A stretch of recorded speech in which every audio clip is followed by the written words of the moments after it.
Rabindranath had a deep interest in painting right from the early years. By the time he was 25, he was a well-known poet, a playwright, a composer, singer, and actor. So he was,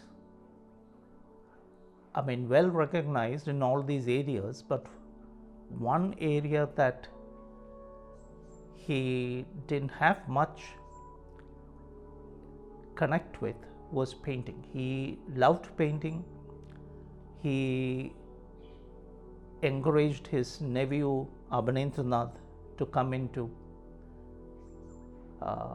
the art world, guided him in certain ways, wrote about it, but he himself thought that he couldn't paint and he badly wanted to paint.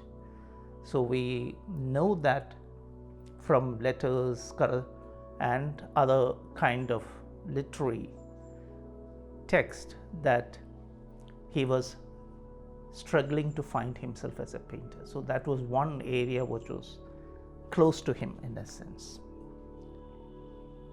But unconsciously he prepared himself over the years to emerge as an artist. This happened through doodlings in his manuscripts. We see these doodlings right from about 1901, when he actually writes to his friend Jagdish Chandra Bose saying that I am trying to paint but I am failed. But these doodlings kept on changing, becoming larger, and by the early 20s they assumed a form which was interesting as visual images. And one of the first person to notice this was Victoria Campo when he was her guest in Argentina. And she thought these were very expressive as visual images. So that was in 1924, but it took another 4 years for him to actually do what we normally call painting, creating images on a piece of paper rather than doodling. But from 1928 to 1941, he did about 2,300 or 500 paintings. So he was deeply immersed, and we can see that he emerges as a major painter in this late life.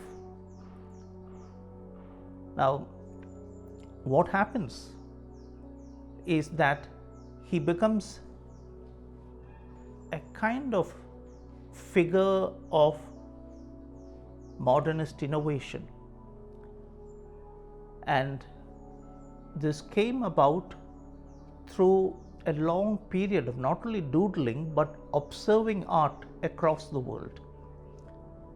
So when he went to Japan in 1916, you see that he is looking at Japanese art very closely. He is impressed by certain aspects of it, and he notices the rhythmic quality of some of the work. But even before he went to Japan, he was looking at modern European art during his travels in the West. He was looking at primitive artworks and so on. So this experience of modern European art, of Japanese traditional arts, especially the decorative arts and the primitive, they all came together. They actually developed in a certain direction that by the 20s he found a way for himself, using his own wonderful sense of linear rhythm which he did as a writer, and his manuscripts and his handwriting showed that. So he used all that sensibilities to become a painter in 1930 or so. He had when his first exhibition, and people recognized him, including people who worked in the Orientalist manner like Nandan, recognized that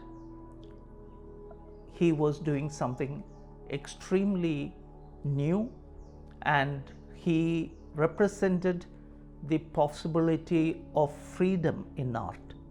And this was a big inspiration for artists who came after him. So although he was a self-taught artist in a way, he became an exemplar of modernism in Indian art. So I don't think there was anybody who explored the possibilities of modernism as much as Rabindranath did. So eventually he really placed before us an example of how, you could use even what others might call your limited skills, and if you have the right kind of imagination, the right kind of life experiences, then you can create very meaningful art. So and it, after so many years, it still remains something that fascinates us. Of course, his work cannot be displayed very often and permanently because he worked largely in colored inks, which are very fugitive, and especially when exposed to light, they can fade easily. So, we don't come across exhibitions of his work very often. So this exhibition which you're having now in Kala Bhavan is one such rare occasion for those who like his work to study them closely.